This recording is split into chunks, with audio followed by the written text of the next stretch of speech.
Our guest today is Andrea Virgin.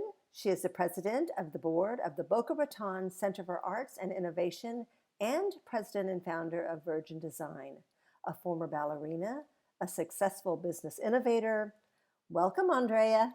Thank you very much. Yeah, I wear a lot of hats. So I'm excited to be here today. Thank you for having me. It's wonderful that you were also a ballerina before you verged into where you are now. Can you tell us how the qualities that were necessary as a dancer influenced you in the business world? There's so much crossover between the professional dance world and the business world. Creativity in any sector is hugely important. So whether it comes from, the tech world, the design world, augmented and virtual reality, you name it, thinking outside of the box and thinking creatively is all the more important today than it's ever been. And in today's day and age, that's why, the A was added to STEAM, because we want our children and educational programs to instill the idea of creativity being an important factor in, the next generation of business leaders, of creators. Other things that have really applied to my business background and experience have been my discipline that I learned from my ballet world, time management, the ability to get up when you fall down, and the ability to present to small and large groups. I can't tell you how important that is. Most professionals in any industry outside of the performing arts typically shy away from getting up and public speaking and all of that. Right. I've been able to get myself from behind a desk as a civil engineer and be someone who can run her own company and bring in new clients and present big projects, hugely due to the fact that I perform for thousands of people all at one time. So now you use your business savvy to impact dance organizations. I know you trained at Boca Ballet, and now you serve on the board of Boca Ballet. Having that business background has really helped me spearhead the efforts to grow those organizations on a financial aspect, which is so important, right? I will do and will always do all I can for these organizations that have done so much for me. I wouldn't be the person I am in this business world if it weren't for my dance background. One thing that I think is important to remember is that to bring in financial money and backing into an organization is to focus in on corporations and businesses who don't have access typically to arts and culture, or who haven't given it a chance. They must be so thankful to have your expertise in the business area, knowing that you've also studied for so many years and know what and why and how to do everything. I think the most interesting aspect of combining my past business experience with my passion for the performing arts has been the new center that we're going to talk about. That's been the most exciting application of my professional two worlds coming together. Speaking of combining your worlds, that kind of is what's happening right now, and it's a huge project. Can you tell us a little bit about that and sort of expand upon it? This all started at a board meeting for Boca Ballet. I was the first alum to be asked to join, and I came in, wanting to make an impact and not necessarily walking in that room knowing how I was going to do that. But the director, Dan, was speaking, and behind him sat this beautiful master plan for an arts complex from decades ago. And I said, Dan, we're going to take that thing off the wall and we're going to make it happen. For too long, Boca Ballet and all the organizations kind of within a 50-mile gap between Fort Lauderdale and West Palm Beach have been performing out of what I like to call the cracks and sidewalks. Boca didn't have an arts center. They didn't have any facility that was like this, much less a performance space, but nothing like this at all. The infrastructure that exists is Kravis Center in West Palm, you skip Boca, and then you've got Broward Center and Arsh as the major venues along the Gold Coast area. Boca Raton is sat in that perfect gap. It's much like the Brightline station map, which is why Brightline's come into Boca. And it's not only really been difficult for the cultural organizations to thrive here, because you can only sell a ticket at a particular price because the experience is not something worthy of a higher ticket price. Exactly. But also because the people of this area take their money and leave. And certainly no one's coming into this area and spending money on culture because the infrastructure is not there. So it's important not only for our cultural organizations to have this type of infrastructure, but it's hugely important from an economic development perspective.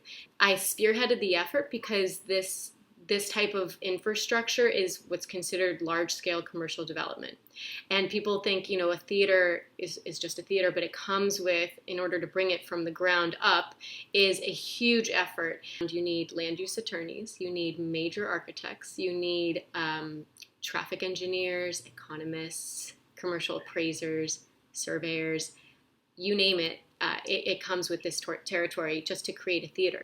We didn't have any money at the beginning. It just was me. So I needed to bring in money. And actually the first donor that got involved with this project is a really great story. It was Nutcracker.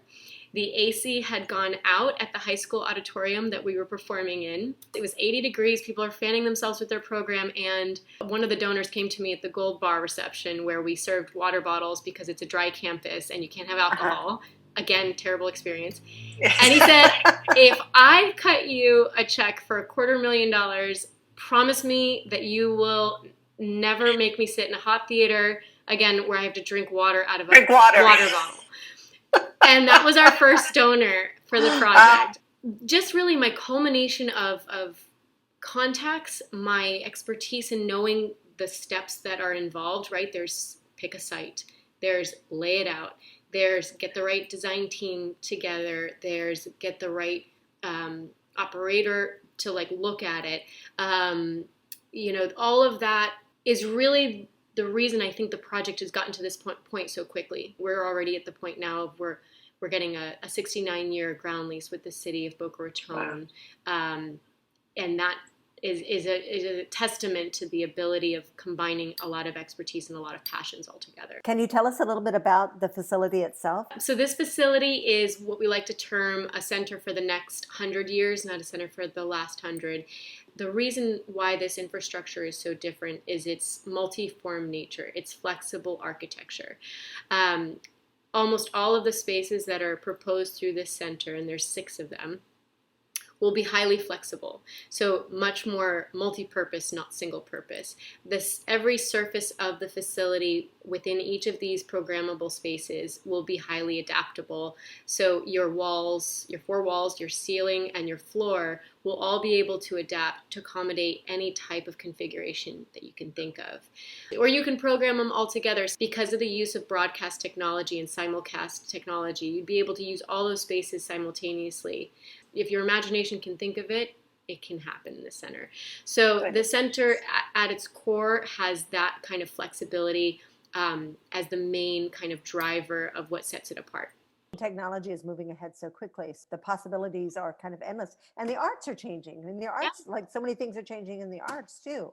And that's an important point that you bring up because art and technology are fusing together in ways that are really unprecedented, and infrastructure has to be able to keep up with that. This is the trend. We're not the first to do it. So far, we're probably one of, you can count on 2 hands how many of these facilities not even just exist, are just in the planning stages. So infrastructure has to be thinking ahead like this because otherwise you're going to fall behind the times and you're not going to capture that next generation of audiences.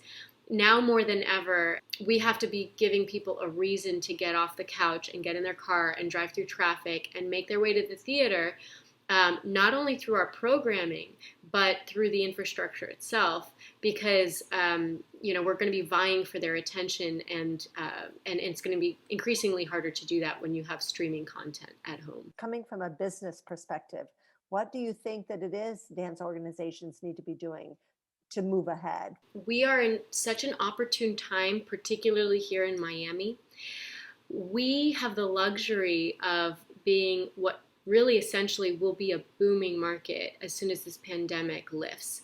The high net worth individuals, the corporations and headquarters that have made Miami home over the last year worth of this pandemic, especially the people who've moved here from other urban areas where arts and culture is second nature to that community, they're going to love the low taxes and they're going to love the weather, but they're going to quickly realize that arts and culture, is something they need to immerse themselves in and bring up just as much as they did back at home.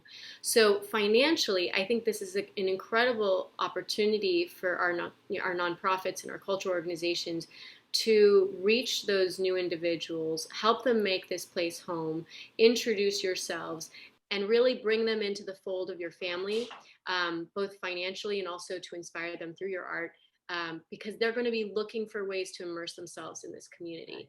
Also, in being responsive, there's a lot of foundations that fund things that talk about the challenges of our time.